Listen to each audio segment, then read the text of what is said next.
Finalmente, para proseguir con el esquema del día de hoy, le daremos pase al doctor Juan Carlos Segava, quien nos presentará el tema carácter vinculante de las sentencias casatorias.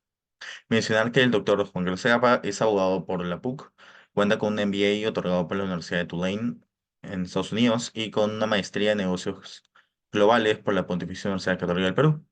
Asimismo, ha seguido cursos de posgrado en la Universidad de Yale de Management Program for Lawyers y en el International Tax Center de la Universidad de Leiden, el programa ejecutivo en Derecho Internacional. Asimismo, cuenta con un diplomado en Arbitraje Internacional e Inversiones de la Escuela de Posgrado de la Universidad del Pacífico.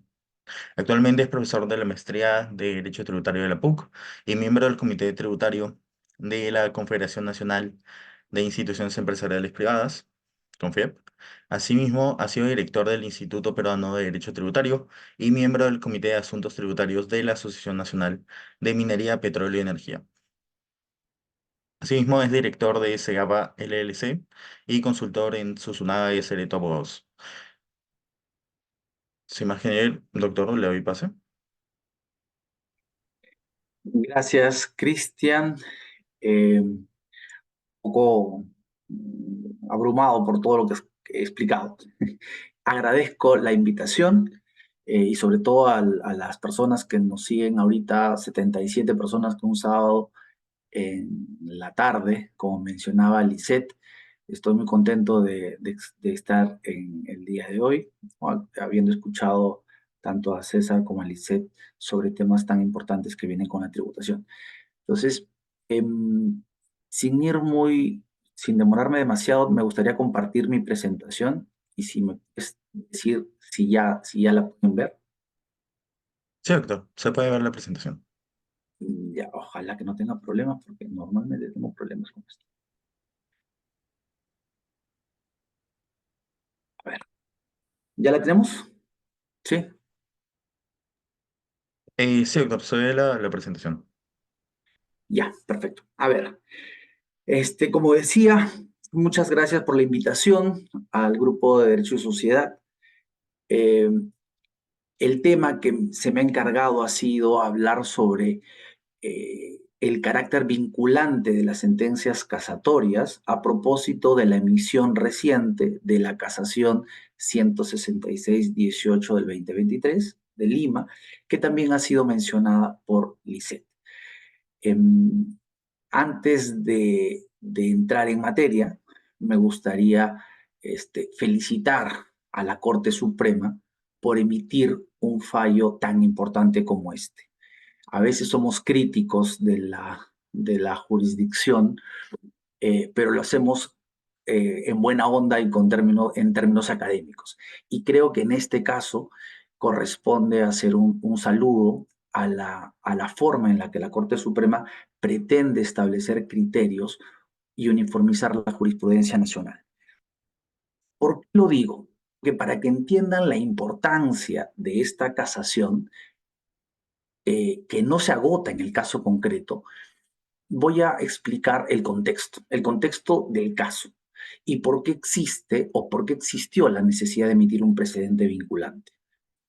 Cuando uno revisa esta casación, se da cuenta que hay muchísimos temas involucrados, muchísimos, y los abordan directamente y de manera concisa. En el pasado han existido muchísimos fallos contradictorios entre la Administración Tributaria y el Tribunal Constitucional y el Poder Judicial. ¿Respecto de qué tema? Respecto de la naturaleza jurídica de la tarifa por el uso de agua subterránea. Un concepto que es tan importante para nuestro país como es el aprovechamiento del agua, no se tenía la certeza sobre qué naturaleza jurídica tenía el cobro por este uso de agua subterránea. Imagínense que existía esta norma hace más o menos 50 años, 60 años, y no existía un criterio uniforme en instancias administrativas, jurisdiccionales, ni en el Tribunal Constitucional. De tal manera que cuando a uno le preguntaban qué naturaleza jurídica tenía la tarifa de agua subterránea, uno encontraba de todo en el mercado. Había quienes decían que no era tributo, habían quienes decían que sí era tributo, habían quienes decían que era tarifa, habían quienes decían que no era nada, etcétera, etcétera, etcétera. Y lamentablemente, como nosotros en la forma académica que nos enseñan el derecho, nos enseñan que todas las opiniones son respetables y todo lo que se diga es totalmente válido en igualdad de condiciones, eh, existen fallos contradictorios. Y entonces ese es el problema.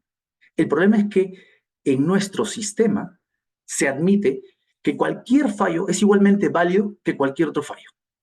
Entonces, una opinión de la Administración Tributaria, SUNAT, termina siendo igualmente válida que una resolución del Tribunal Fiscal. Y una resolución del Tribunal Fiscal termina siendo igualmente válida y sustentable que una sentencia de primera instancia del Poder Judicial. Y la sentencia de primera instancia es igualmente válida y respetable que una sentencia de segunda instancia del Poder Judicial. Y la sentencia de segunda instancia es igual de respetable y válida que lo que diga la Corte Suprema. Y la Corte Suprema cree que es igualmente válida y respetable que lo que diga el Tribunal Constitucional. Entonces, en este contexto histórico, en nuestros tribunales, cada jurisdicción, cada nivel administrativo viene considerando y ha considerado históricamente que se rige por sus propias competencias y por sus propios criterios, de tal manera que no aplican lo que otra instancia dice, aun cuando se trate del mismo caso, las mismas normas, las mismas controversias. La SUNAT sigue sus propios criterios, el Tribunal Fiscal sigue sus propios criterios, los juzgados siguen sus propios criterios, las salas siguen sus propios criterios y la Corte Suprema también, distintas salas, siguen sus propios criterios. ¿A qué nos ha llevado esto? A una enorme litigiosidad en nuestro país en materia tributaria, donde es muy difícil predecir cuándo vas a ganar un caso, cuándo debes ir a los tribunales y cuándo no debes ir a los tribunales. ¿Por qué se incentiva la litigiosidad cuando existe este contexto de precedentes y de fallos contradictorios? Porque cuando uno no tiene la certeza de cómo van a fallar los tribunales, existe un incentivo razonable de litigar, porque cualquier cosa puede suceder. La primera instancia puede cambiar de criterio, la segunda instancia puede cambiar de criterio, la Corte Suprema puede cambiar de criterio, las salas cambian de personas, se mueven los jueces año a año, con lo cual la predictibilidad y la certeza sobre cómo van a resolver los tribunales un caso es equivalente a un porcentaje muy pequeño. Por lo tanto, cualquier abogado puede ir a litigar porque cualquier cosa puede suceder. Y este caso es el ejemplo perfecto para demostrar lo que estoy diciendo. Porque en el Tribunal Constitucional, en el Tribunal Fiscal y en SUNAT decían que la tarifa de uso de agua subterránea era un tributo y que por lo tanto era inconstitucional porque se había vulnerado el principio de reserva de ley. Lo decían respecto de cierto contexto normativo, es verdad, pero no quiero marearlos con las normas específicas. Lo importante era que para el Tribunal Constitucional, para el Tribunal Fiscal y para la SUNAT tenían criterios establecidos. Sin embargo, muchas casaciones de la Corte Suprema tenían un criterio totalmente distinto. Habían dicho que la tarifa no era un tributo, habían dicho que estaba derogada la norma respecto de la cual el Tribunal Constitucional se había pronunciado y que su doctrina no era aplicable a partir de cierta época, abril de 2009, y como esto no era tributo, decían que no se aplicaba el principio de reserva de ley. Cuestionable, pero eso es materia de otro tema. ¿Ok? Y por último, señalaban que estos criterios jurisprudenciales que había emitido en el pasado la Corte Suprema no habían sido seguidos por las instancias inferiores. Es decir, si uno mira el caso, el Tribunal Fiscal resuelve este caso bajo sus propios criterios y aplicando criterios del Tribunal Constitucional, pero no la Corte Suprema. O sea, el Tribunal Fiscal decidió qué criterio aplicar, o el de la Corte Suprema o el Tribunal Constitucional. Como el del Tribunal Constitucional iba con su interpretación, aplicó el Tribunal Constitucional y no aplicó los criterios de la Corte Suprema. Evidentemente, cuando esto llega a primera y segunda instancia, los jueces analizan los criterios que ellos consideran pertinentes, el Tribunal Constitucional o el Tribunal Fiscal, pero tampoco aplican los criterios de la Corte Suprema. Entonces, ante este contexto jurídico en el que nadie respeta a nadie, entiendo la necesidad de la Corte Suprema de emitir un precedente vinculante como el que ha emitido. Y por eso es que felicito el valor que tiene la Corte Suprema de defender sus fueros y decir cuál es la función de una Corte de Casación, para qué sirve una Corte de Casación y por qué es que debemos de respetar los precedentes. Entonces, es una llamada de atención a todos los jueces de primera, segunda instancia y a las instancias administrativas a que todos nos alineemos a seguir los precedentes vinculantes de la Corte Suprema. Creo que eso es lo rescatable, lo bueno de este criterio. Es el primer caso, que conozco al menos, donde directamente está estableciendo la necesidad y la importancia de respetar las casaciones. Evidentemente, como no existe una cultura en nuestro país de respeto a las casaciones ni a los criterios jurisprudenciales, sino más bien hay una interpretación indebida de la independencia judicial y de la independencia administrativa, en consecuencia, este fallo ha caído bastante fuerte, ha movido muchos de los operadores jurídicos. No sabemos cuál va a ser el alcance de este precedente y cómo tiene que ser aplicado. Es clara la intención de la Corte, es clara la intención de la Corte. Sin embargo, se oyen voces sobre si se excedió o no se excedió en lo que dijo, si es que llegó a decir lo que quiso decir, o si probablemente las cosas se van a mantener como siempre, porque se necesita un cambio normativo para aplicar lo que la Corte Suprema quiere. Entonces, la importancia de este caso es esa, y por eso me alegra que Derecho y Sociedad haya escogido este tema tan importante y tan de actualidad en todo el sistema tributario. Entonces, dado este contexto, tenemos que entender que es un precedente, o sea, porque esa es la finalidad de esta casación. Este es el objetivo. Y ahí podemos ver tanto lo que ha dicho la doctrina como lo que ha dicho la jurisprudencia del Tribunal Constitucional, en el sentido que todo precedente es evidentemente un fallo, la resolución de un caso concreto, pero donde se establece un criterio que busque ser una regla general aplicable a futuro para casos idénticos o sustancialmente similares. Entonces, la importancia de un precedente es establecer una regla general a partir de un caso concreto y por lo tanto permite que todos los operadores del derecho, administración, SUNAT, tribunal fiscal, abogados, primera instancia, segunda instancia, sepamos cómo se debe interpretar determinados artículos porque el máximo órgano jurisdiccional ha establecido el sentido y alcance de cómo se interpreta, dados determinados hechos y características de un caso concreto y de una controversia, debe resolverse de esa manera. Hay una sola interpretación posible. ¿Por qué? Porque si hubieran varias interpretaciones legalmente válidas opuestas entre sí, estaríamos en un sistema de derecho contradictorio. Y la contradicción no es derecho, la contradicción es injusta en sí misma. Por lo tanto, necesitamos una sola regla para todos. Si no, no hay sistema jurídico posible. Entonces, esa es la finalidad de un precedente. Y eso es lo que nos ha dicho esta casación. La casación ha dicho que su intención es fortalecer. La Corte Suprema con este precedente quiere fortalecer su papel de Corte de Casación. Una función pedagógica y una función de lograr la uniformización de la jurisprudencia nacional. ¿Por qué lo dice? Precisamente porque un caso como la tarifa de agua subterránea, donde nadie sabía nada y todo podía pasar, la Corte está diciendo, respeten mis criterios. Está diciendo, si hay uniformidad en la jurisprudencia nacional y yo soy el máximo exponente, soy la última instancia, soy la Corte de Casación, no soy una tercera instancia, soy la que vela por la correcta aplicación del derecho nacional y de uniformización de la jurisprudencia. Entonces, al amparo de esa facultad constitucional, todos me tienen que hacer caso. de tal manera que evitas la litigiosidad. Y eso lo dice este considerando. Uno sabrá si litiga o no litiga porque conoce la regla jurisprudencial.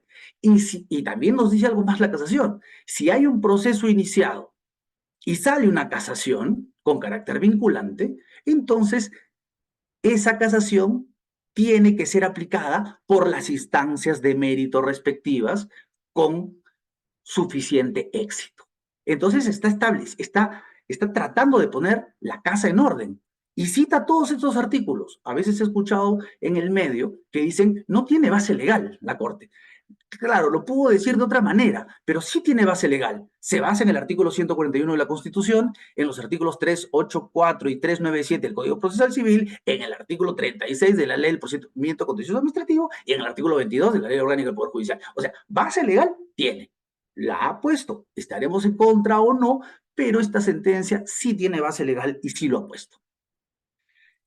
Entonces, siendo eso la vocación de un precedente, ¿cuál debiera ser el efecto? Y acá entro en doctrina, ¿ok? Porque como el precedente se trata de una regla jurisprudencial basada en hechos similares para establecer una regla general a casos idénticos o similares, la doctrina ha dicho que hay precedentes normativos y no normativos. Si no han visto, mil perdones, este era el contexto, expliqué el contexto de las contradicciones entre el Tribunal Constitucional y la Corte Suprema. Esta es la diapositiva. ¿Ahora sí está pasando, César? ¿Cristian, Lisset? Sí, lo vemos. Sí, Sí, perfecto. perfecto. Estos son los conceptos doctrinarios y jurisprudenciales sobre lo que es un precedente. Esto es lo que ha dicho la casación que estoy comentando sobre cuál debiera ser su finalidad. Y aquí estaba hablando sobre doctrinariamente cómo se han entendido los precedentes. Y ahora sí, sí lo están viendo, ¿correcto? Sí. Ya, perfecto. Muchas gracias por su ayuda. Ok, entonces, aquí la doctrina habla de los precedentes con vocación normativa y no normativa. No estoy de acuerdo con esta clasificación. ¿Por qué? Porque dicen que hay precedentes no normativos, o sea, que carecen de efecto vinculante porque tienen carácter persuasivo. Y como no es obligatorio, solamente busca que se digan los principios y los fines, ya. Para mí ese no es un precedente. Porque un precedente que se puede incumplir, un precedente que solo es persuasivo pero no es vinculante, no sirve para nada. No sirve. O sea, es como cualquier sentencia. Entonces, si yo no puedo, si yo no estoy obligado a aplicarla, entonces ¿para qué sirve? Ah, porque sirve de criterio interpretativo de principios. Para eso está la Constitución, para eso está la doctrina. O sea, en realidad no cumple ninguna vocación de precedente. Un precedente, por definición, como lo he establecido, tiene que tener vocación vinculante y tiene que ser establecida una regla general para casos idénticos, similares y futuros. ¿Por qué? Porque evita la litigiosidad. Si un precedente no tiene esas características, no sirve para nada. No sirve para nada. No es precedente y no se le puede dar vocación de precedente. Por lo tanto, para mí me quedo solamente con los normativos. O sea, un precedente como tal que tenga vocación de precedente tiene que tener la capacidad de producir efectos vinculantes y los operadores jurídicos tienen que estar en la obligación de aplicarlo en aquellos casos en los que el contexto de la controversia y los hechos son equivalentes o sustancialmente similares. De lo contrario, regresamos a la situación de la tarifa de aguas subterráneas donde cualquiera puede decir cualquier cosa. No sirve de nada. ¿Por qué es tan fuerte lo que estoy diciendo? Porque un precedente se sustenta en estos principios. Se sustenta en la seguridad jurídica, se sustenta en la confianza legítima, en la predictibilidad, certeza y sobre todo en la igualdad. En la igualdad, ¿por qué? Porque no es justo que dependiendo de la sala que te toque, te fallen como A o como B. No es justo que cuando tú llegues 3 años después, la conformación de esa sala te falle como A o como no B, o como no A o como B o como J. Va contra la igualdad. Y en materia tributaria, esa igualdad está manifestada en la capacidad contributiva. ¿Por qué?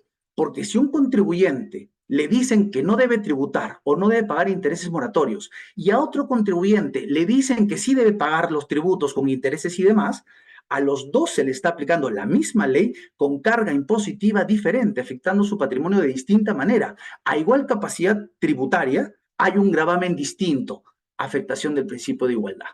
Entonces, en materia tributaria es imprescindible que exista una sola regla, una sola interpretación posible. ¿De quién? Del máximo intérprete. No puede haber en un sistema tributario 8 interpretaciones legalmente válidas y posibles. Ah, es que yo aplico lo que dice SUNAT, es que yo aplico lo que dice el Tribunal Fiscal, es que yo aplico lo que dice la sexta y la séptima sala. Yo aplico lo que dice la Corte Suprema. No, es que este no es precedente. Yo aplico la observancia obligatoria del Tribunal Fiscal, pero no aplico el precedente de la Corte Suprema. Ya. ¿Y la igualdad? O sea, eso, un sistema de administración de justicia que sea así, es absolutamente injusto, absolutamente contradictorio, y deberíamos quitarnos la idea de que eso está bien. No está bien. Por eso es necesario que existan precedentes y que se respeten los precedentes. Y acá viene otro tema interesante. ¿Qué es el precedente? O sea, ¿cuál es el alcance del precedente? Solo la decisión, es decir, cuando digo, entonces se falla, ¿no? Y pongo al final del artículo, entonces en calidad de precedente son los dos parrafitos, o el parrafito, o también incluye la ratio decidendi, que el Tribunal Constitucional en la diapositiva, que espero estén viendo, dice qué cosa es la ratio decidendi, ¿no? Que es la razón de lo decidido, no es el fallo, es por qué decido lo que decido, es la razón esencial que me llevó a tomar la decisión. En consecuencia, un precedente debe incorporar dentro de su contenido la ratio decidendi. ¿Por qué? Porque si yo tengo que analizar ese precedente en casos similares, sustancialmente similares o idénticos, la razón que llevó a la decisión tiene que ser equiparable a la razón que lleva a la decisión en el otro caso. ¿Por qué? Porque un precedente tiene que salir de casos concretos. De un caso concreto se aplica la regla. Entonces, la razón de ser, la razón de fondo que tomó ese caso para llegar a la decisión, tiene que ser necesariamente materia del precedente. Es imposible, por lógica, pensar que el precedente solo es el fallo. Solo es el fallo. Porque eso no ayuda a evitar la litigiosidad. Y los tributaristas, mayores como los que nos acompañan, van a recordar claramente que eso trae problemas y que los vamos a ver cuando citemos casos de los pagos a cuenta, por ejemplo. ¿Ok? Entonces, resumiendo, el precedente ya sabemos que surge de un caso concreto para casos similares a futuro y no se puede aplicar retroactivamente. ¿Ok? Y no solo incluye el fallo, sino también la ratio decidendi que te llevó a establecer ese fallo. Legislativamente, ¿cuál es el estado del precedente? Ya no la parte conceptual, sino legislativamente. Legislativamente tenemos otro problema, ¿no es cierto? Justamente en esta cultura de que todos pueden decir cualquier cosa. El Tribunal Fiscal, a nivel administrativo, mejor dicho, hay normas de la Ley General de Procedimientos Administrativos y el Código Tributario que regulan los precedentes en materia administrativa. Ahí están el artículo 6, el artículo 154 del Código Tributario. ¿Qué es interesante de la LPAG? Esta parte subrayada en amarillo. Dice, la nueva interpretación no podrá aplicarse a situaciones anteriores, salvo que fuere más favorable a los administrados. Fíjense qué interesante. Ahí ya está criterio normativo, que un criterio se aplica para adelante. Un precedente se aplica para adelante, no se puede aplicar para atrás. Pero acabamos de ver que la Corte en este fallo dice que si tú tienes un proceso en trámite y sale una casación, tú puedes utilizar esa casación para ganar el caso. Es decir, te le está aplicando para atrás, porque ese fallo tiene que aplicarse para casos futuros, no para casos que están en trámite. Entonces, ¿cómo quedamos? ¿Se aplica para futuro o no se aplica para futuro el precedente? Y esto lo dice la Ley de Procedimiento Administrativo General, perdón. O sea, un precedente, pero claro, ¿cuál es el alcance? Los precedentes administrativos. Entonces, claro, los abogados vamos a decir, ah, no, pues eso se aplica solo al precedente administrativo, solo se aplica a la jurisprudencia del Tribunal Fiscal eventualmente, pero no se va a aplicar a un precedente jurisdiccional. ¿Por qué? Hay otra regla del Poder Judicial que establece los precedentes jurisdiccionales, porque están en otro artículo, que dice más o menos lo mismo, pero dice un tema peligroso, pero aceptado por todo el mundo. ¿Qué dice? Los órganos jurisdiccionales podrán apartarse de lo establecido en el precedente vinculante. Por Dios. Entonces, el precedente ya no es vinculante, pues, porque si todos se pueden apartar, entonces, ¿para qué sirve un precedente vinculante si nadie lo puede respetar? Y bastaría una simple motivación para apartarse de un precedente vinculante, con lo cual su vinculación no sirve para nada. Segundo problema de las leyes. Tribunal Constitucional dice, el Tribunal Constitucional también puede emitir precedentes, resuelva apartándose del precedente y también pueden cambiar de criterio. ¿Ok? Entonces, si uno mira la legislación que tenemos, no solo tenemos precedente administrativo, precedente jurisdiccional, precedente constitucional, y en todos ellos no se queda claro cómo se aplican, si a futuro, a pasado, etcétera, pero en todos todos pueden ser dejados de aplicar por debida motivación. Entonces, tan vinculantes no son. Y este es el origen por el cual los precedentes no han sido respetados en nuestros países. Primero, porque las leyes tienen ámbito de aplicación muy chiquita, solo para administrativo, solo para jurisdiccional, solo en materia constitucional, y no hay una norma que integre todo el sistema. Por lo tanto, los precedentes se aplican a cada área específica, a cada ámbito de competencia, no hay una forma de integrar todo, y además, si se aplica ya a esa área administrativa, se puede dejar sin efecto. Y encima para el pasado. ¿De qué precedente es ese? ¿Se dan cuenta? O sea, ese es el sistema que tenemos. Y eso es lo que la Corte está tratando de decir que no es así, pese a que todo este sistema ha sido interpretado de esa manera. Solo voy a poner ejemplos. Fíjense, Tribunal Fiscal, ¿cómo emite un precedente? Cuando emite el precedente dice, el precedente es este pedacito, este parrafito. O sea, lo limita. No al contenido, no a la ratio decidente, sino mi precedente es este párrafo, ¿no? En este ejemplo, por ejemplo, está el cómputo del término prescriptorio respecto a los pagos a cuenta, etcétera, etcétera, pero lo dice al caso concreto. Cuando el Tribunal Constitucional saca su precedente, dice regla sustancial, regla procesal, y te establece bien clarito, en base al caso concreto, qué es lo que tenemos, cómo se tiene que interpretar el caso concreto. Y saca alguna regla sustancial más general, pero siempre lo vincula al caso concreto. ¿Qué ha hecho esta casación? Ha establecido este precedente. La pregunta es, ¿dónde está el caso concreto acá? O sea, ¿en qué parte de este precedente dice que la tarifa de uso de agua subterránea no es un tributo? Y que no es un tributo a partir de abril del 2009, que es el caso. O sea, el caso tiene que ser resuelto en el precedente. Entonces, si seguimos fallando, fíjense, ni siquiera la forma de hacer los precedentes es uniforme. ¿Por qué? Porque un precedente tiene que ser la regla que se desprende del caso concreto, ¿correcto? Y tiene que darme luces a mí de cómo se va a fallar en las futuras tarifas de agua subterránea. Ya, miren este precedente. Ahí hay un defecto técnico. ¿Dónde está la tarifa de agua subterránea? O sea, si yo quiero aplicar hoy día la tarifa de agua subterránea, ¿es un tributo o no es un tributo? ¿Cuál aplico? Ah, el presidente vinculante ya lo dijo, pero ¿qué ha dicho el presidente vinculante? No ha dicho nada. No ha dicho si es tributo o no es tributo, porque su precedente no contiene la regla general que debe aplicarse del caso concreto. Y establece otras reglas que son muy importantes, pero que no tienen que ver con el caso concreto. Entonces ahí la pregunta es, oye, pero este es un precedente que debería haber sido mejor establecido, ¿no?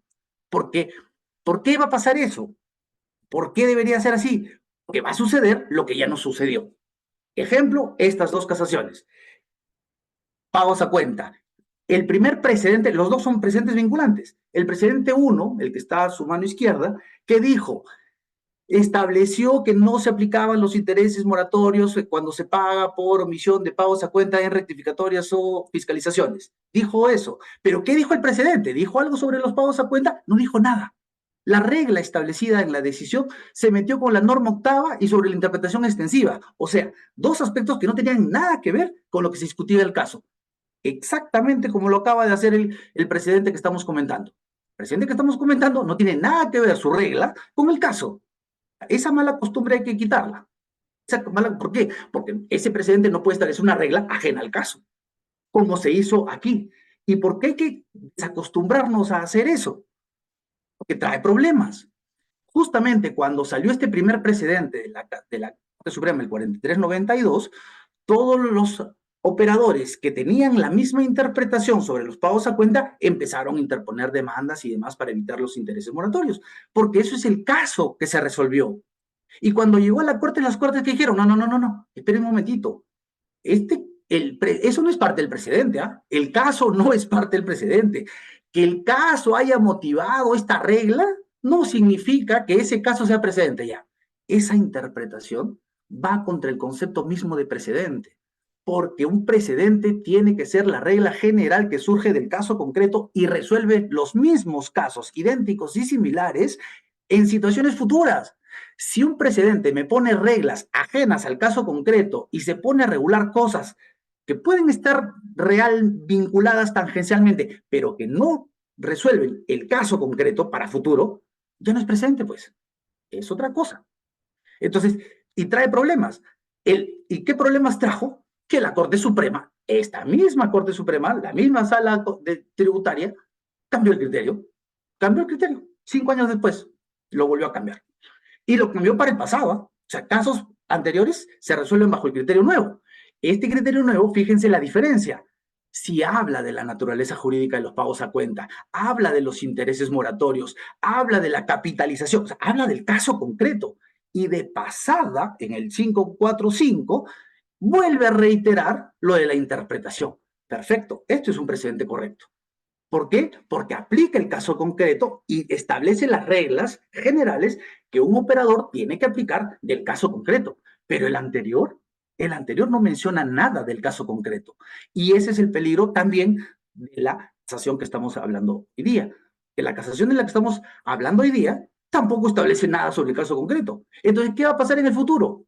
En el futuro, algún contribuyente, basándose en sus abogados, le van a decir lo mismo. Oye, me están cobrando la tarifa de agua subterránea que dicen que no es tributo. No te preocupes, el precedente vinculante no alcanza eso. Vamos a seguir demandando.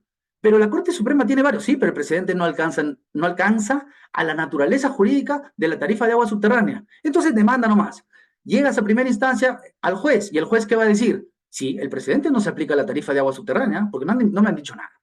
¿Dónde está el precedente vinculante si considero que solo es el fallo? ¿Dónde está aquí, ustedes véanlo a la derecha, que diga que la tarifa de agua subterránea no es tributo? ¿En qué parte dice eso? No lo dice. Ah, entonces no es precedente vinculante, entonces puedo volver a decir lo que me da la gana sobre la tarifa de agua subterránea y volver a aplicar la sentencia del Tribunal Constitucional que dice que no es tributo. ¿Por qué? Porque no es precedente vinculante. Otra vez litigiosidad, otra vez error, otra vez el mismo problema que tenemos con el pago a cuenta. Con el pago a cuenta que lo hemos vivido hace 5 años, o sea, lo vamos a volver a vivir precisamente porque la forma de emitir el precedente no es lo que corresponde. ¿Pueden establecer la regla general? Sí, claro, claro que lo pueden hacer, ¿no? Una especie de legislador positivo, como lo hace el Tribunal Constitucional, pero no pueden olvidarse el caso concreto. No pueden no decir nada sobre la tarifa de agua subterránea, que es lo que motivó precisamente las 15 o 20 resoluciones de casación que cita la Corte para decir, oye, sobre la tarifa de agua subterránea ya dije que no es tributo y respeten mis criterios. Ok, estamos de acuerdo, pero ponlo en el precedente. Entonces, ahí es donde yo digo, no necesito que esté en el fallo, porque la ratio decidendi es evidente que este fallo está referido ratio decidendi sale de la tarifa de agua subterránea que no es tributo. Entonces, eso es parte del precedente. Y por lo tanto, uno no puede volver a demandar diciendo que la tarifa de agua subterránea es un tributo, como dice el Tribunal Fiscal, como dice el Tribunal Constitucional. ¿Se dan cuenta lo importante de este tema? Y que no va a generar, o sea, ha sido emitido de esta manera y va a generar los mismos problemas porque el precedente no dice, no está vinculado con el caso concreto y más bien ha establecido reglas necesarias, importantísimas, que felicito por su valentía, pero que no necesariamente es el caso concreto. ¿Ok? O sea, podrían haber sido el caso concreto si el caso concreto lo hubieran hecho como hicieron este precedente de acá, ¿no? Metieron sus intereses moratorios y además pusieron la regla de interpretación final. Entonces, una recomendación, si hay personas del Poder Judicial, por favor, cuando emitan precedentes, no emitan reglas que sean ajenas al caso concreto, porque nos generan un problema a todos los operadores del derecho sobre cómo leer el precedente. El precedente tiene que nacer del caso y tiene que establecer una regla general del caso. Si a partir de ahí quieren establecer otra regla, ok, pongan la regla, pero no pueden prescindir del caso. Esa es una crítica constructiva a esta sentencia. Entonces, en base a las leyes que he mencionado, en base a la experiencia de cómo se vienen aplicando los precedentes en materia tributaria, que es mi especialidad, ¿cuáles son las características de los precedentes? Entonces, un precedente debería, por las normas, tiene que prohibirse su aplicación retroactiva, porque eso dice la Ley General de Procedimientos Administrativos. Entonces, es una eficacia prospectiva. Entonces, ahí hay que repensar uno de los considerandos que ha emitido esta casación, ¿no? Que dice, de alguna manera, metan la casación en todos los casos que estén en trámite. Lo mismo pasó con los pagos a cuenta. Cambió de criterio la Corte y ese cambio de criterio lo aplica no a futuro, no a nuevos casos, sino a los casos en trámite. Ya, eso no está bien, porque si van a cambiar de criterio, el cambio de criterio o el establecimiento de una regla que evidentemente genera dudas y genera dobles interpretaciones, tiene que ser a futuro, no para el pasado. La segunda característica es que pueden ser modificados. Y esto es importante porque, claro, la realidad es muy rica, ¿no? Se evita la petrificación del derecho. O sea, uno no puede seguir 5, 10, 15 años con el mismo criterio. El derecho avanza, se mueve, es vivo. Entonces, esa es una razón para que puedan ser modificados. Claro, pero la pregunta es si el sistema que tenemos es el mejor, en el sentido de que cualquier juez puede, con un párrafo, salirse de un precedente vinculante. Porque eso es lo que pasa el día de hoy. Y creo yo que debiera haber una cultura más fuerte hacia los precedentes o eventualmente normas que limiten esa posibilidad de modificación. Porque hoy son muy flexibles, admiten el apartamiento de las normas. ¿Por qué uno puede apartarse de un precedente? Por la independencia judicial. Es muy importante, ¿no? Entonces, tenemos un conflicto grave entre la seguridad jurídica, la predictibilidad, la igualdad, la confianza legítima y la certeza versus la independencia de un juez. Un juez está obligado con su conciencia, no con lo que dicen otros jueces. Entonces, si tenemos un sistema así y lo aceptamos, no nos queda otra que aceptar la litigiosidad, porque un sistema jurídico que permite la independencia judicial de la manera en la que la permitimos nosotros, significa que un precedente vinculante no lo sea. No lo sea, porque cualquiera se puede apartar. Entonces, ahí tenemos un problema. Y ese problema es detectado por la propia casación, que cita a Rati Mendaya, una colombiana. ¿Y qué es lo que dicen aquí? Dice, al asumir que la independencia judicial existe en beneficio de las partes, queda en evidencia que en muchos casos resulta irrazonable y arbitraria su invocación como única justificación para ignorar o desdeñar lo que el propio tribunal o superior resolvió en un caso análogo. Ese es el gran problema que tenemos que resolver en nuestro sistema. ¿Cómo logramos compatibilizar la predictibilidad, el evitar la petrificación del derecho con la independencia de los jueces y de los tribunales administrativos? Ahí hay un trade-off, ¿no? Ahí hay un equilibrio que el día de hoy está en el otro lado, en el que cada fuero hace lo que quiere y establece su propio criterio. Esta casación trata de jalar todo para el Poder Judicial. Entonces, en ese conflicto es que es la importancia de esta casación. ¿Cómo se va a resolver ese conflicto? Y ahí entro a las posibilidades, ¿ok? Permítanme ensayar mundos posibles, ¿no? Al estilo Cosmos. Vamos a analizar solamente el precedente, ¿ok? Pero el precedente fallo que va de la mano con el considerando 420, porque en el considerando 420 es donde se pone el criterio. Abajo solamente se repite. Y eso también por técnica Es un problema. ¿Por qué? Porque el considerando 420 dice, a efectos de contribuir con la uniformidad, la seguridad jurídica, la predictibilidad, todo perfecto, ¿no? Y al amparo del artículo 397, vamos a los principios jurisprudenciales, son de carácter vinculante en todas las instancias judiciales. Entonces, en todas las instancias judiciales dice, y ahí dice las siguientes dos reglas. El primer párrafo, 421, habla de la jurisdicción, pero el 422 habla de la parte de jurisdicción más naturaleza administrativa. ¿Ok? Entonces, ¿cómo podemos leer esto?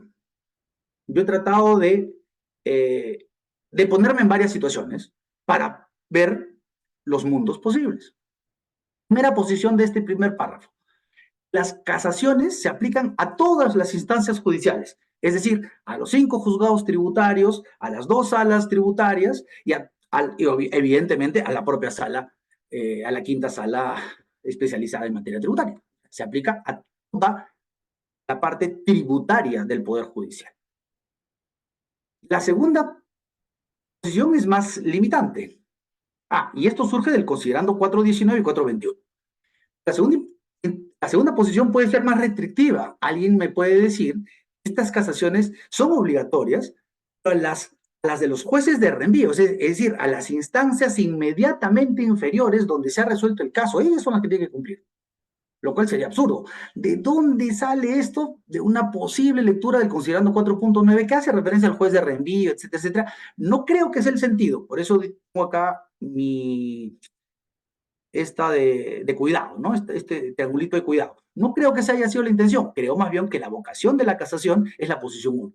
Respecto al primer párrafo, es decir, todas las sentencias de casación que se emitan en materia tributaria tienen que ser aplicados por toda la línea tributaria. La sexta sala, la séptima sala, los 5 juzgados tributarios y por lo tanto, todos, cuando diga algo la Corte Suprema, todos tenemos que alinearnos. Pero claro, el problema es si la Corte dice cosas contradictorias, ahí tenemos un problema. ¿Ok? Pero digamos, esta sería la posición 1. El segundo párrafo nos trae dos temas, un tema jurisdiccional y un tema administrativo. La primera parte dice, las sentencias casatorias crean un precedente legal que establece un estándar, deben aplicar otros órganos jurisdiccionales. Entonces, en este párrafito yo quiero detenerme en el otros órganos jurisdiccionales.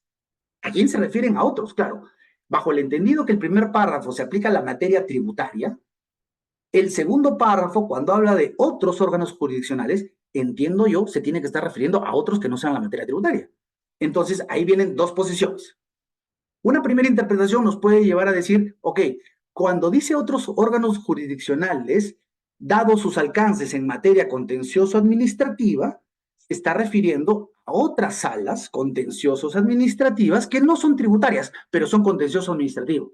Por ejemplo, imagínense casos de Indecopi, barrera burocrática, que en materia tributaria, algunos tributos municipales y demás pueden irse por Indecopi como barrera burocrática. Y ahí también se analiza la ilegalidad o irrazonabilidad del cobro de un tributo en vía administrativa a través de Indecopi. Entonces, si llegamos por la vía administrativa al Poder Judicial, eso no va a ser tributario, pero va a ser contencioso administrativo. Pregunta, ahí, ¿pueden aplicarse las reglas de las casaciones tributarias a la materia administrativa del Indecopi que va a establecer temas tributarios? Bajo esta posición, diríamos sí, sí, porque a esa se refieren. O sea, materia administrativa, pero que no sea exclusivamente la tributaria, por eso el fallo dice otros órganos jurisdiccionales. Ok, entonces puedo agarrar viceversa, ¿no? Un fallo de Indecopi que llegó al Poder Judicial, puedo utilizarlo en materia tributaria, y un fallo tributario lo puedo utilizar en materia administrativa. No hay ningún problema, perfecto.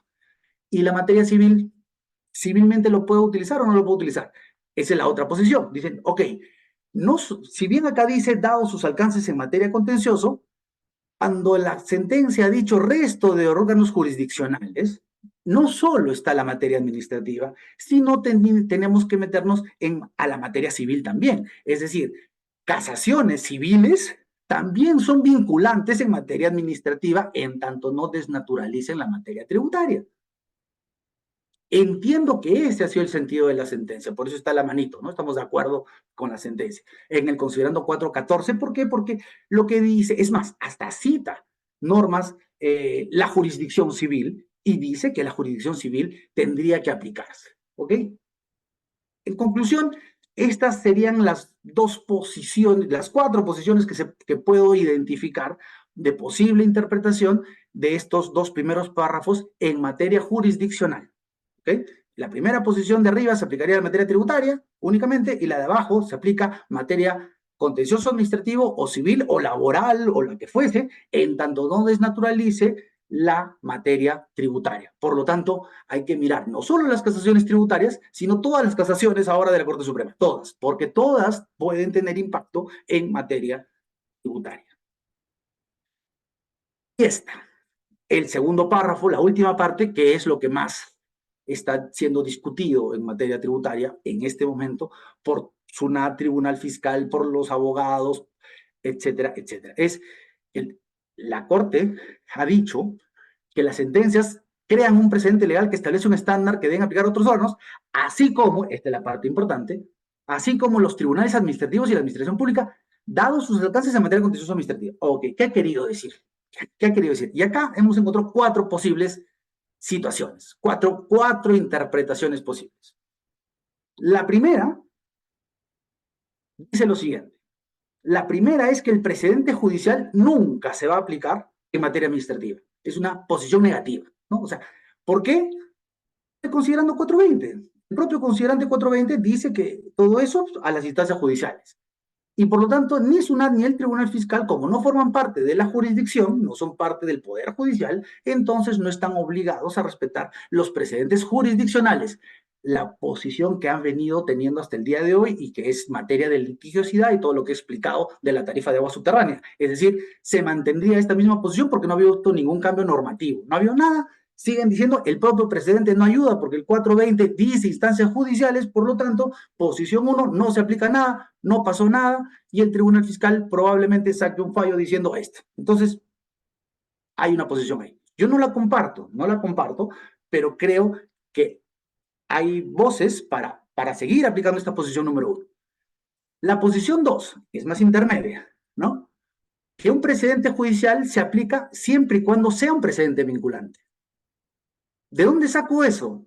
Del texto del párrafo, porque el párrafo dice, las sentencias crean un precedente legal, crean un precedente, ok, ahí les faltó, de repente, error de técnica, las sentencias casatorias que crean un precedente y que establecen un estándar, se aplican a los tribunales administrativos. Ah, ok, ok, ok.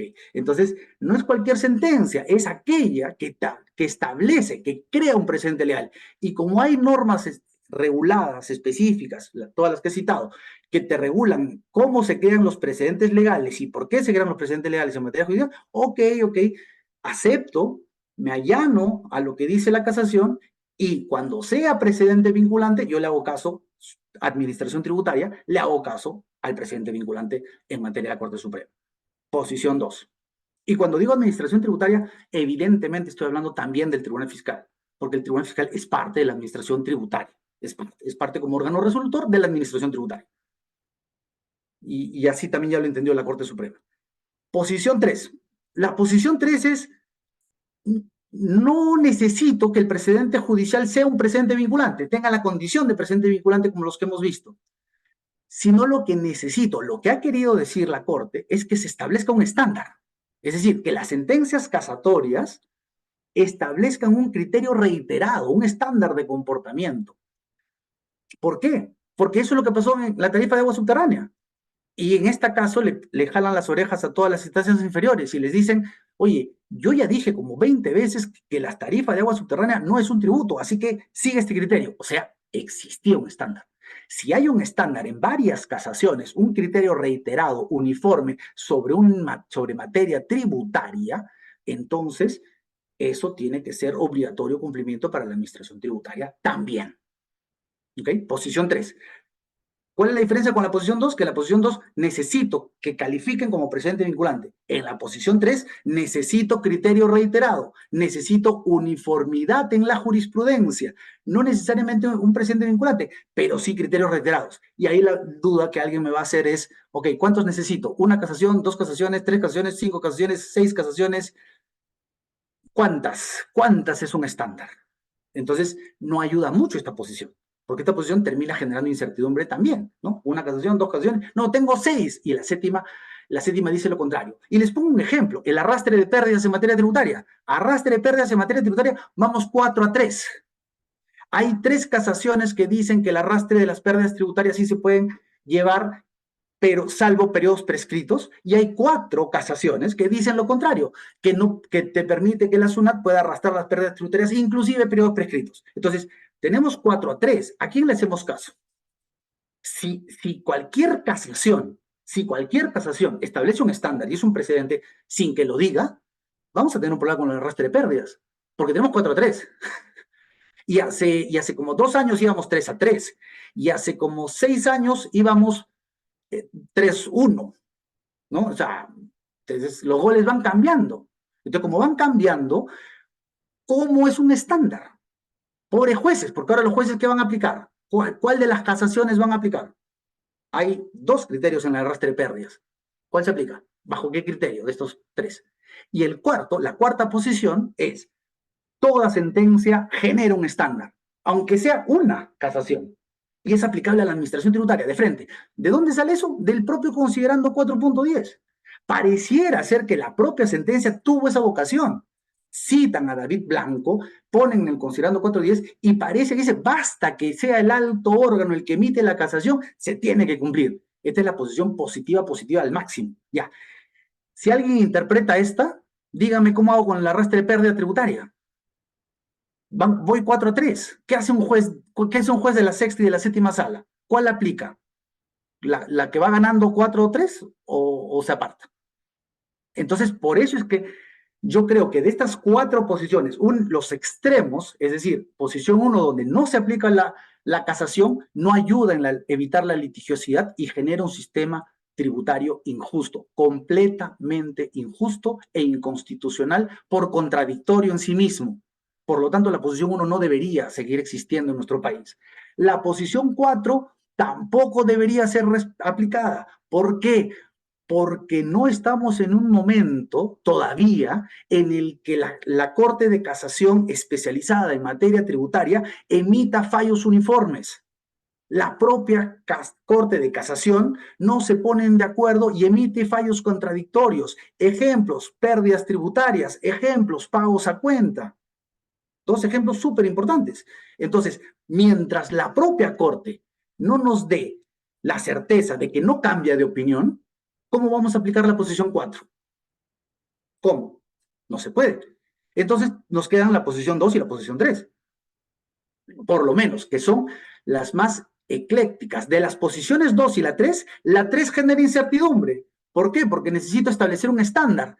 Y establecer un estándar siempre es complicado, porque puedo tener 4, 5, 6 casaciones y de pronto me cambian la configuración de la corte y la nueva corte, los nuevos jueces, cambian el criterio. Entonces se me acabó mi estándar. Entonces también es incertidumbre. La 2 es la más certera, o sea, la más cierta, ¿no? O sea, oye, por lo menos cuando existe el ánimo de la Corte Suprema de decir que hay un precedente vinculante, por lo menos ese, por favor, SUNAT, por favor, Tribunal Fiscal, aplíquenlo, porque de lo contrario nos van a seguir obligando a litigar. Y un sistema como el que tenemos puede demorar un litigio tributario 20 años. ¿Quiénes pueden mantener un conflicto tributario 20 años? Solamente algunas personas en el Perú.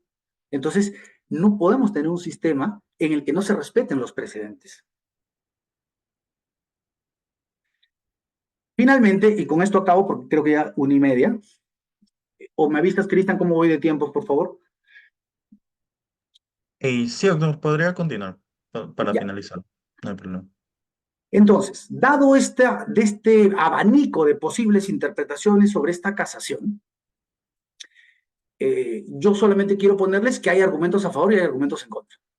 Y en base a esos tenemos estas cuatro posiciones. ¿Cuáles son los argumentos a favor? Que la propia casación los incluye y que muchos en el medio están a favor de que se aplique y sea obligatorio. El problema es que en el medio no han hecho la distinción de las cuatro posiciones. Hay cuatro posibles formas de interpretar la vinculación de la casación en materia administrativa. Cuatro. Entonces, tenemos argumentos de constitución, artículos 141 y 148. ¿Por qué? Porque la Corte Suprema es la que tiene que fallar y fallar en casación. ¿Y la casación qué es? La finalidad es uniformizar la jurisprudencia, una adecuada aplicación del derecho objetivo, dice el artículo 384 del Código Civil. ¿Correcto? Y además, por lo que también mencionó Lisset, la LPAG habla que la finalidad del contencioso administrativo es controlar completamente, con plena jurisdicción, no solo una revisión de legalidad de la administración pública. Ya está superado, acuérdense, todos los que hemos estudiado, ustedes están estudiando en la universidad y lean, por favor, el sistema administrativo nace en Francia, ¿no es cierto? Y cuando nace en Francia, la Revolución Francesa, se tratan hay una desconfianza con los jueces que estaban con el rey. Entonces, la revolución lo que hace es crear el Consejo de Estado para que sea la administración la que sea la poderosa y relega al Poder Judicial. Entonces, la administración pública se yergue como aquella que emite sus propias normas y decide sus propios conflictos y por lo tanto no puede estar supeditada a un juez, porque los jueces antes respondían al rey. De ese modelo francés es el que sigue hasta el día de hoy la autotutela, las prerrogativas, la veracidad del acto administrativo, etcétera, etcétera, etcétera, que profesores de administración o de procesal saben mejor que yo. Entonces, ese esquema ya ha sido desfasado. Hoy día no estamos regresando, o ya regresamos desde el Código Procesal Civil del año 93, ya tenemos varios años en el que hemos regresado a que el Poder Judicial no tiene completa revisión de la instancia administrativa y por lo tanto, lo que diga el Poder Judicial en materia contencioso administrativa, como es el órgano de control de la administración pública, tiene que ser respetada por la administración pública, por materia, por jerarquía, por competencia, por naturaleza, por sistema de justicia. Entonces, este es el sustento del por qué la administración pública está vinculada a los fallos del Poder Judicial, porque el Poder Judicial controla la actuación de la administración pública, salvo que sigamos con las ideas decimonónicas del modelo francés, ¿no? Que no tenemos nosotros. Claro, ese modelo francés es el que ha, de alguna manera, un rezago ha permanecido en el inconsciente colectivo administrativo de aquí, de Perú. Y estos son los posibles fallos que va a decir el Tribunal Fiscal para evitar aplicar la casación o las casaciones en la posición que sea, o sea, la posición 2, la 3 o la 4.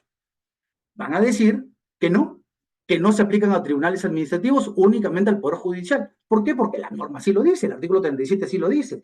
El fallo, la propia casación en el considerando 420 lo dice. Entonces, yo no soy parte del Poder Judicial, no aplico ninguna casación, porque a mí no se me aplica. Como han hecho con el pago a cuenta y como han hecho con todas las casaciones que se vienen emitiendo hace mucho tiempo, y el Tribunal Fiscal uniformemente ha dicho, las casaciones no se me aplican. ¿Cuál es el otro criterio del Tribunal Fiscal? La casación solo tiene efecto para las partes involucradas y no para todos los contribuyentes. O sea, le niega la fuerza vinculante y la uniformidad y el concepto de precedente, que es la regla única para la generalidad de casos idénticos y similares. O sea, el concepto de precedente dice, no, ese no es. Aunque diga que es precedente, no. Solamente tiene carácter vinculante para las partes y para el caso concreto. O sea, no es precedente. Porque si es vinculante para las partes y para el caso concreto, entonces no es precedente, pues ya, eso dijo esta casación, esta RTF. Podrían decirnos lo mismo. Y la tercera, que es por donde se pueden ir. El Tribunal Fiscal saca una jurisprudencia de observancia obligatoria y dice, no, mi criterio de observancia obligatoria para todas mis salas es que no voy a aplicar las casaciones. Y todos los vocales del Tribunal Fiscal, como están obligados a aplicar el precedente de observancia obligatoria del Tribunal Fiscal, van a aplicar el precedente. Y ya pasó en el pasado, con el pago a cuenta. Y nos van a decir, ok, como ya hay un precedente vinculante del Tribunal Fiscal que dice que no se aplica esta casación vinculante, entonces el Tribunal Fiscal va a seguir aplicando sus propios criterios y no va a aplicar la casación que se acaba de decir. No hay nada, no ha cambiado nada en la normativa jurídica que evite estos tres criterios. Entonces, estamos en la misma situación. Por eso es importante esta casación. ¿Qué va a pasar? Vamos a estar, vamos a, los órganos administrativos van a aceptar esto, estas posiciones nuevas de avanzada, de doctrina, de cambio de modelo, dejar el modelo francés, etcétera, etcétera, o van a seguir pensando que sus áreas de competencia son una suerte de isla aislada del Poder Judicial, aislada del Tribunal Constitucional y que solo ellas resuelven en su propio ámbito de aplicación porque son órganos administrativos. La autoprerrogativa de la administración que no es controlada por nadie, porque solo respetan su ley y nada más. Es lo que está en el fondo tras de estos criterios. ¿Cuál va a ser la posición del Tribunal Fiscal? ¿Cuál va a ser la posición de SUNAT? Porque hay estos dos criterios, ¿no? En unos va a seguir siendo fuerte el Poder Judicial o en otros van a seguir queriendo hacer respetar los fueros administrativos. En conclusión, ya para decir, o sea, nuevamente saludo esta casación porque ha dado en el clavo. Para que tengamos un sistema tributario justo, no debe haber litigiosidad. Y los precedentes administrativos, judiciales, constitucionales, todavía no llegan a constituir un verdadero instrumento para la realización del principio de seguridad jurídica y de la igualdad. Son escasos, aun cuando, fíjense, Lisset decía, han empezado el año pasado y este año. Fíjense, yo tengo 30 años de tributarista y recién hemos empezado el año pasado y este año. En esa situación estamos, son escasos. Espero que vengan más. Y por eso es que no hay una cultura jurídica de respetar precedentes. La estamos construyendo. Estamos construyendo una cultura de respeto a un precedente y se generan estos problemas. Si bien formalmente nuestro ordenamiento reconoce el carácter vinculante y podrían constituir un verdadero instrumento legal para reducir la litigiosidad, nuestra realidad jurídica ha demostrado que tales precedentes no han reducido la litigiosidad, más bien la han incrementado.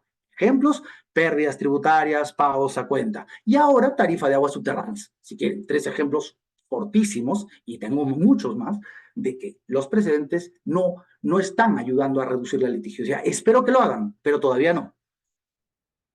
¿Por qué no? Porque lo que yo propongo es que el rol de un precedente es establecer una única regla. Por lo tanto, esa idea de que cualquier opinión es respetable, yo cuido mis fueros, no, o sea, no tenemos que respetar las opiniones de todos. Hay opiniones realmente válidas, razonables, competentes, meditadas, y hay otras opiniones que son cualquier cosa.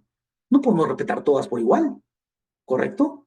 Entonces, tiene que haber una regla. Y si alguien se ha dado 20 años para llegar a la Corte Suprema, ha puesto plata, tiempo, recursos humanos, recursos del Estado para llegar a la Corte Suprema, esa única regla se tiene que aplicar, pero sin contradicciones, ¿no? Dentro del sistema jurídico. ¿Por qué? Porque tiene que haber una única declaración de certeza aplicable. Todos. Estemos de acuerdo o no estemos de acuerdo con esa única regla, pero que exista esa regla. Se aplique a todos los casos futuros, idénticos y similares. Por lo tanto, un verdadero precedente, en mi opinión, tiene que tener estas 3 características. Vinculante para todos, todo el sistema de jerarquía de administración de justicia, todo, incluyendo administración pública, porque si no, no sirve como precedente. Seguimos con la litigiosidad.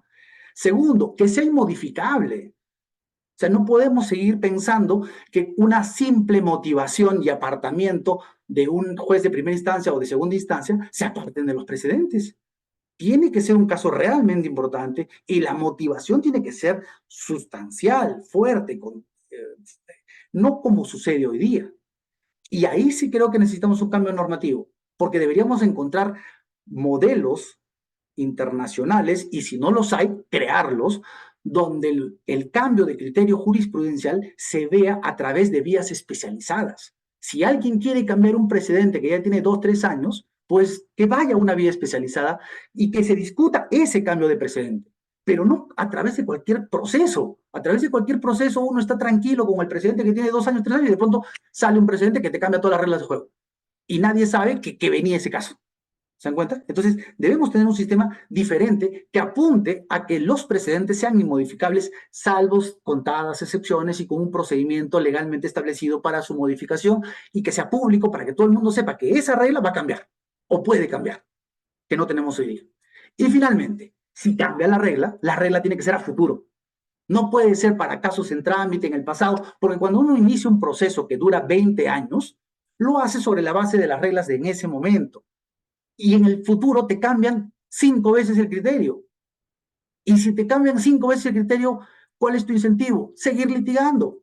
Porque ahorita hay un criterio en contra. Por ejemplo, les pongo el caso de las pérdidas. Ahorita vamos 4-3.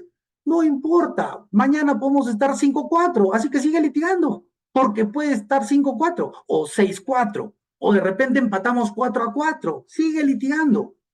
Entonces, no puede haber un precedente que se meta dentro del proceso que ha iniciado. Porque incentiva el litigio. Finalmente, es como se habrán dado cuenta, nuestro sistema no promueve los precedentes vinculantes tributarios con estas condiciones mínimas, ¿no? Y por lo tanto, nuestro sistema, lamentablemente, sigue generando incertidumbre, desigualdad e injusticia cuando se trata de un conflicto tributario. Repito, me alegra que esta casación haya dado en la llaga y haya puesto las cosas donde debe ponerlas. Y espero que sea el primer paso para que logremos un sistema tributario de justicia que realmente sea justo. Muchas gracias a todos.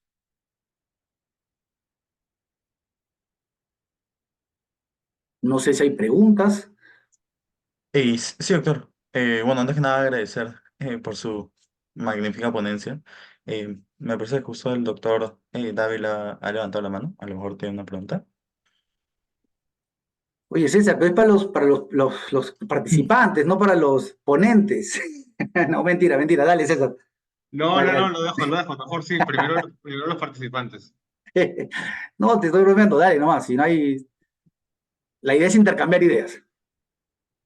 Ya, perfecto, perfecto. Juan Carlos, primero felicitarte porque la ponencia ha sido muy profusa, muy clara y además muy analítica.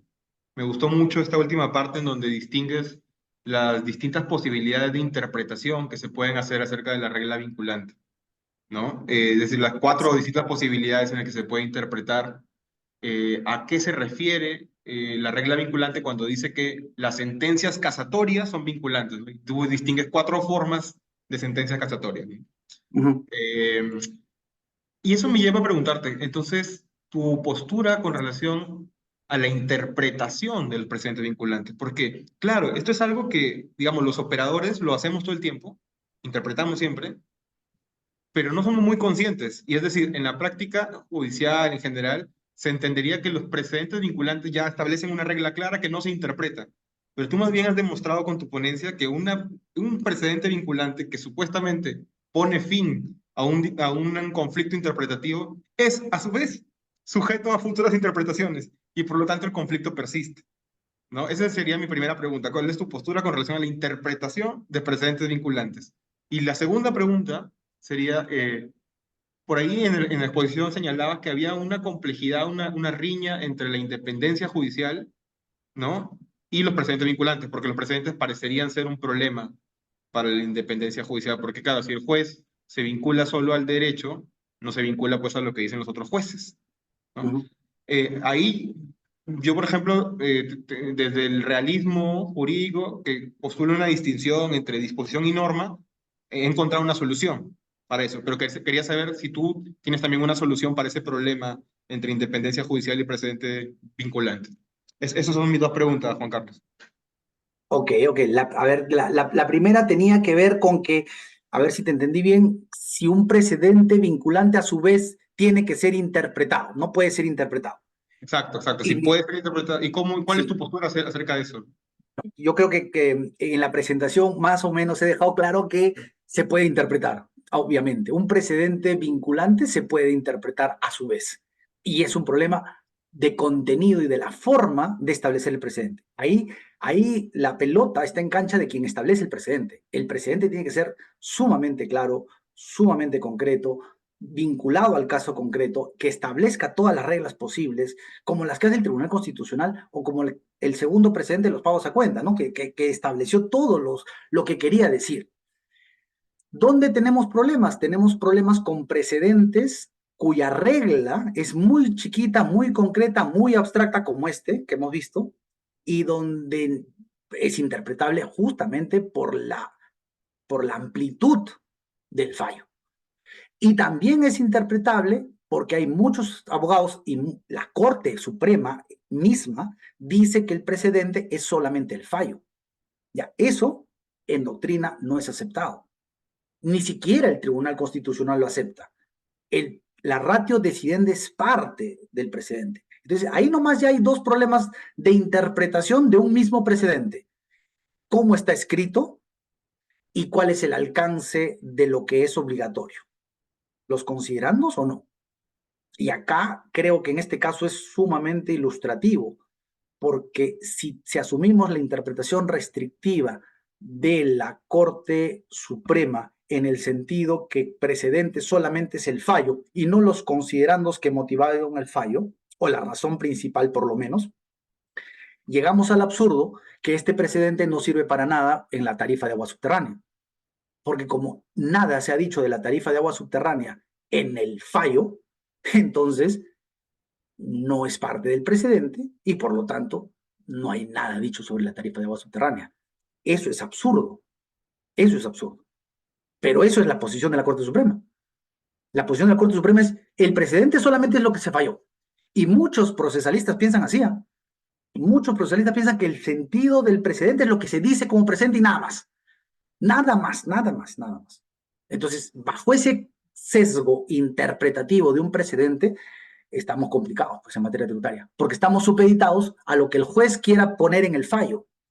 Y si puso 2 párrafos, o puso un párrafo, o puso 10, ese es el precedente. Ya, eso, hasta eso es discutible. Entonces sí, los precedentes son interpretables porque como todo, pues es parte de la comunicación. Si la comunicación no es clara, se tiene que interpretar. De acuerdo. Y la segunda, ya me perdí, era La que pregunta era la relación entre, cómo resolver el conflicto entre la realidad jurídica y la independencia de los jueces, algo así. no, entre la independencia judicial y los precedentes vinculantes. Pues tú señalabas que había un problema ahí, pues precisamente, porque los jueces, al ser independientes, podrían siempre vincularse a los precedentes vinculantes. Y ya, sí, tú me decías que tenías una posición, de repente me la comentas y Sí, intercambiamos, de repente estoy de acuerdo sí, contigo. sí, lo que yo decía era que si o sea, el concepto de independencia judicial supuestamente señala que el juez es independiente y solo se somete a la ley o al derecho, solo se somete al derecho, ¿no? Ujú. Entonces no puedo someterme como juez a lo que digan otros jueces, yo solamente me someto al derecho y nada más. Pero claro, la pregunta es, ¿qué es el derecho? Creo yo, y ahí está, está la raíz de los problemas. Porque si por derecho entendemos las disposiciones normativas, entonces, claro, el juez dice, yo solo me someto a la disposición normativa, es decir, al texto de la norma, nada más, al texto de la ley. Y entonces no, por eso solo me puedo someter a ello. Pero si por derecho, en cambio, entendemos al resultado interpretativo vigente efectuado por las cortes de más alta decisión respecto de las disposiciones normativas, entonces ahí el juez sí estaría obligado a someterse al derecho precisamente, que el derecho, bajo esta segunda definición, ya no serían las disposiciones del texto normativo, sino las disposiciones interpretadas por las autoridades correspondientes. Y ahí me parece ya no habría un problema, pues, de independencia judicial. Al contrario, estarían, para someterse al derecho, tendrían que seguir precisamente los precedentes vinculantes. Esa es mi postura sobre eso, porque siempre ha habido de esta pugna y los procesalistas siempre dicen, no, por la independencia judicial no se deben acatar los precedentes y demás, y yo creo que ahí hay una ausencia de esta distinción entre disposición normativa y norma, ¿no? Y derecho. A ver, coincido plenamente en lo que has dicho, coincido plenamente en lo que has dicho. O sea, para mí el derecho es toda fuente de derecho. Y la fuente de derecho es normativa y también la jurisprudencia, incluyendo la doctrina, ¿no es cierto? Entonces, una un precedente vinculante a nivel de la Corte Suprema, con todas las normas que he citado el día de hoy, es parte del derecho. Y es evidente que como sociedad no podemos pretender que alguien costee un sistema de justicia inútil, inútil. ¿Por qué? Porque tú, como todos nuestros amigos que estén presentes, y agradezco a las 63 personas, ya nos dejaron como 10, un sistema de justicia es caro. Esto que es gratuito, de libre acceso, es mentira. O sea, uno tiene que pagar abogados, tiene que pagar tasas judiciales, tiene que gastar tiempo, tiene que gastar horas hombre, tiene que dejar de hacer lo que normalmente hace para ganar su pan de cada día, para litigar. Entonces, un proceso judicial o un litigio administrativo es costoso para la sociedad, nos cuesta a todos. Entonces, si nos cuesta a todos, porque tenemos que contratar jueces también, y ahorita están metiéndole plata, presupuesto de la República para poner jueces tributarios, salas tributarias y la sala de la Corte Suprema. Todo eso es presupuesto público. Entonces, los litigios cuestan a todos los contribuyentes. Es un costo social y económico. Entonces, si la última instancia de un proceso donde se discute un litigio costoso te dice A y nadie lo va a respetar, entonces estamos metiéndole plata a un sistema de justicia que no funciona. Entonces, no solo por concepto jurídico que tú has mencionado de que es parte del derecho, sino por razones sociales, económicas también. No podemos no hacerle caso a los precedentes, porque además se supone que los jueces de casación son jueces que han llegado por mérito propio. Se supone que son jueces de alta capacitación. Se supone que son lo mejor del Poder Judicial y que tienen por eso esa función de conocer mejor el derecho e interpretarlo para todos. Por eso se les paga. Entonces, si esa es su función, no puede la sociedad decir, ah, no, yo no aplico lo que tú dices. Pero nos está costando a todos tener esas 5 personas diciendo derecho para todos, entonces tenemos que respetarlo. Yo creo que estoy de acuerdo contigo, el problema es más de cultura jurídica, ¿no? De cómo los jueces han entendido y cómo la administración pública ha entendido su función aislada, ¿no? Su función aislada. Yo respeto mis 3 metros cuadrados de competencia y nadie se mete conmigo. Ya, esa posición no macro, no de sistema, sino individualista, creo que nos perjudica porque hace que los jueces no estén respetando socialmente lo que significa una corte de casación. Y en esa línea yo te diría, las leyes están dadas, pero la realidad jurídica nos demuestra que no es suficiente.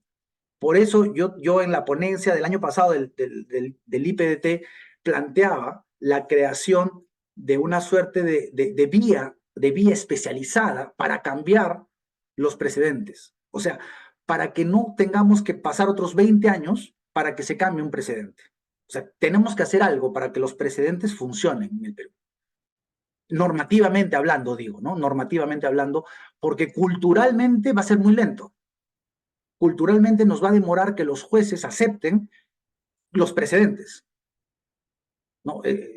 Somos abogados y nos entendemos, ¿no? Los abogados queremos tener la razón y entonces con un juez es abogado y va a querer tener la razón y él solamente interpreta y no está vinculado a nadie, ¿no? Entonces, esa es una cultura que tenemos que ir cambiando poco a poco y que es muy difícil en todos los países, ¿ah? Hace como 3 o 4 años estuve en un evento donde se discutió también este tema en España y la posición era la misma, o sea, mientras exista la independencia judicial, que es muy importante, el alcance de los precedentes en un sistema romano-germánico como el nuestro es más difícil, es mucho más difícil.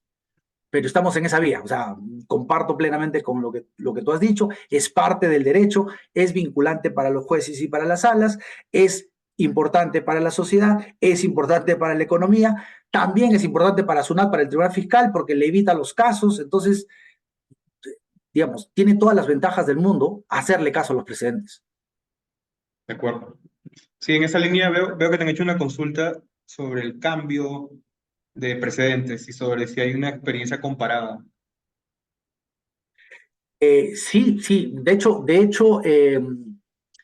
en, en doctrina se habla de la eficacia prospectiva y se citan varios países, como Estados Unidos, como, déjame ver, a nivel de Latinoamérica, me estoy olvidando ahorita qué países tienen esto establecido para futuro, pero sí hay, o sea, sí, ahorita no me acuerdo, pero sí hay, no sé si España o no, e Italia, pero sí tenía un artículo de legislación comparada donde los presidentes tienen esta vocación hacia futuro, ¿no?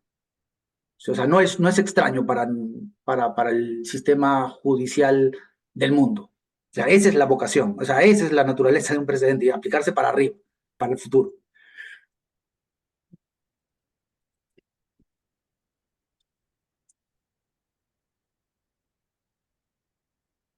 No sé si hay alguna pregunta adicional.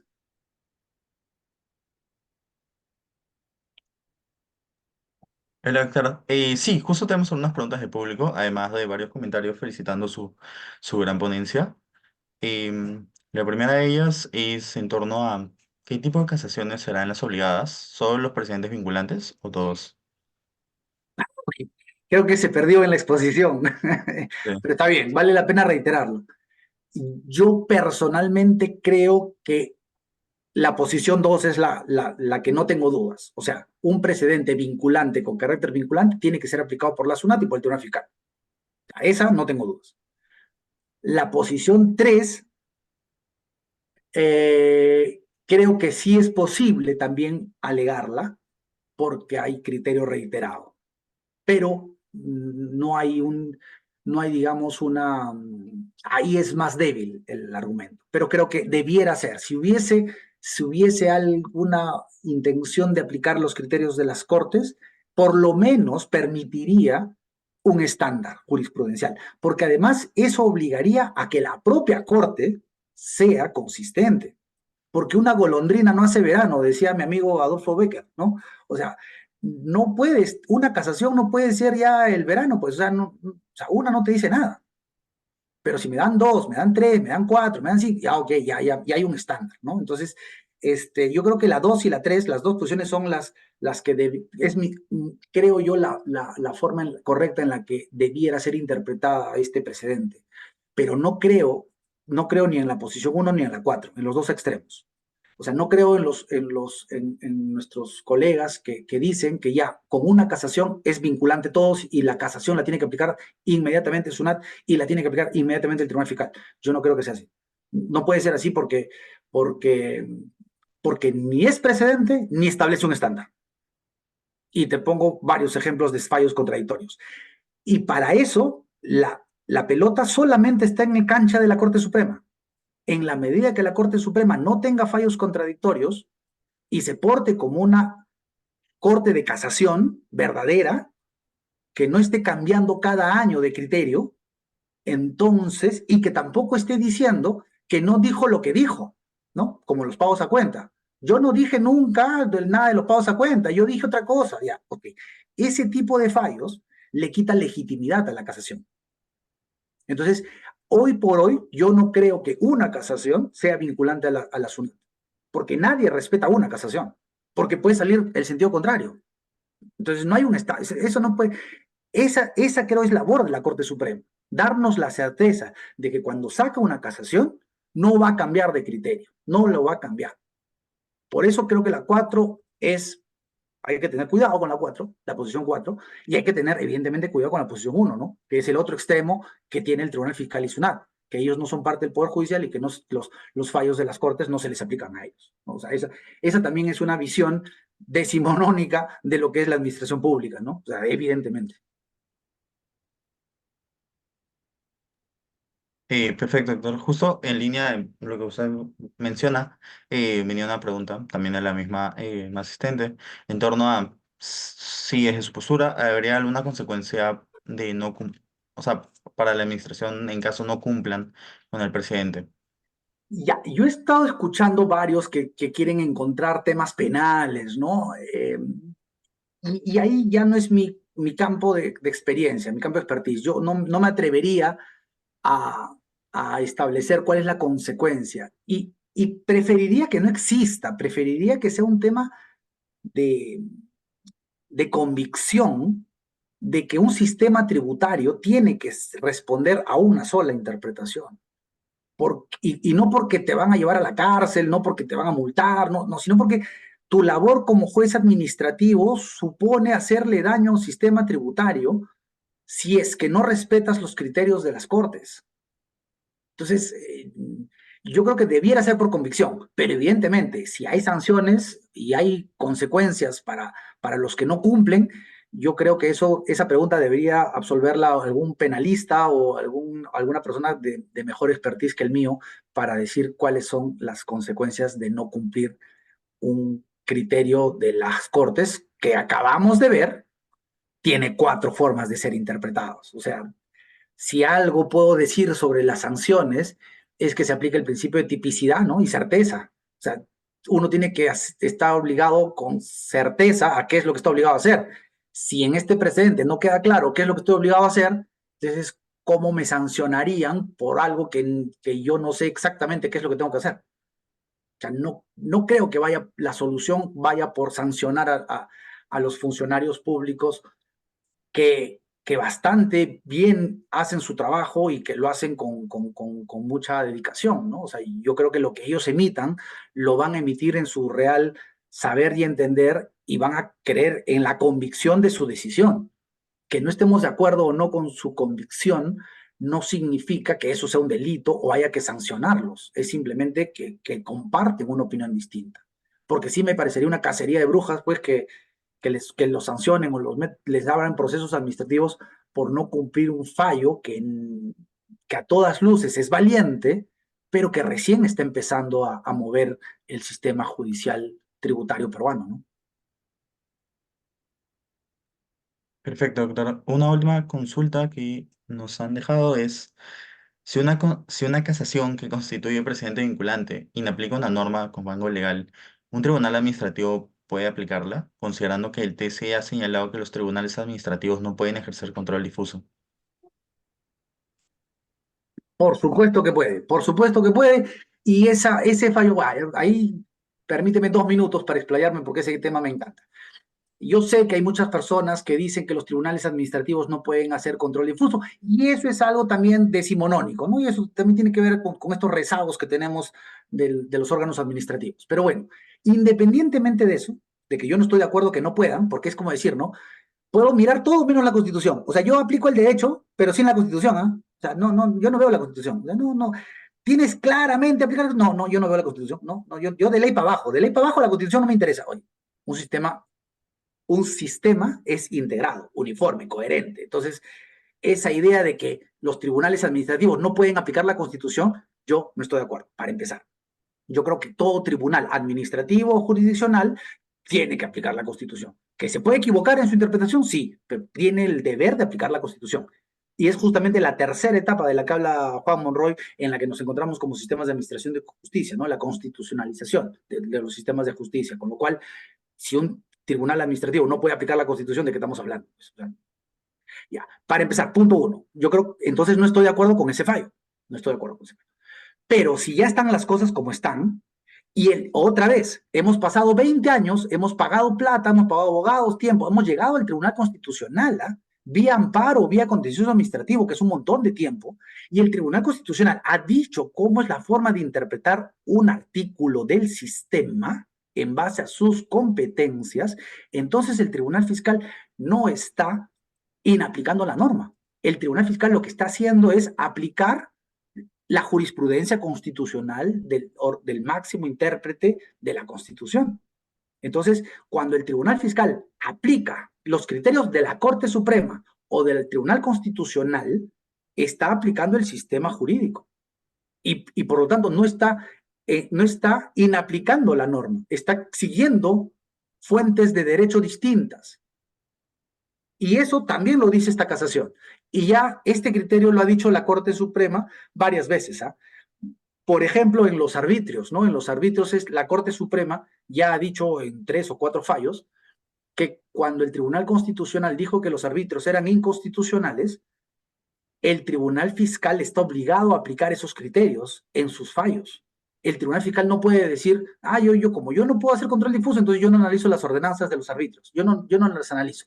Ya, eso está mal, porque el Tribunal Fiscal decía eso, el Tribunal Fiscal decía, como yo no hago control difuso, no puedo aplicar las sentencias del Tribunal Constitucional que han interpretado las normas sobre cómo deben ser los arbitrios y no emitía opinión alguna. Entonces uno tenía que irse al Poder Judicial a litigar por arbitrios. Entonces la Corte Suprema ya también le ha dicho al tribunal que aplicar una sentencia del Tribunal Constitucional sobre la inaplicación de normas o sobre cualquier interpretación constitucional es su obligación y eso no es control difuso, con lo cual estoy de acuerdo con esa interpretación.